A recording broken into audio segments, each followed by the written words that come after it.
তৃণমূল কংগ্রেসও আজকের ভোট নিয়ে সন্তোষ প্রকাশ করেছে। দলের পক্ষে শশী পাঁজা বলেন, আজ রাজ্যে যে 4টি আসনে ভোট ছিল তাতে মানুষ বাউন্ডারি মেরেছেন।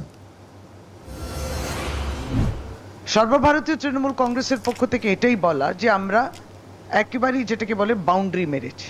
সে বাউন্ডারি মানে একবারই 4টে রান। আজকে 4টে লোকসভা কেন্দ্রের নির্বাচন ছিল পশ্চিমবাংলায় এবং 4টেতে আমরা একবারই বাউন্ডারি মেরেছি। আমরা দেখলাম যে যে অশুভ আতাত তৃণমূল কংগ্রেসের বিরুদ্ধে, একবারে এই অশুভ আতাত দেখলাম ভারতীয় জনতা পার্টি, বামেদের এবং কংগ্রেস সকলেই একসঙ্গে মিলেমিশে একটা সন্ত্রাসের আবহাওয়া তৈরি করা। ফলে আমরা মনে করি যে মানুষ কিন্তু একবারই শান্তিতে যাতে ভোট দিতে পারেন, সকাল সকাল বেরিয়ে গেছেন। হ্যাঁ, ইভিএম গন্ডগোল ইত্যাদি যেগুলো হয় সেগুলো তো হচ্ছিল, সেটা ইলেকশন কমিশন নিশ্চয়ই সেই জবাবটা দেবে।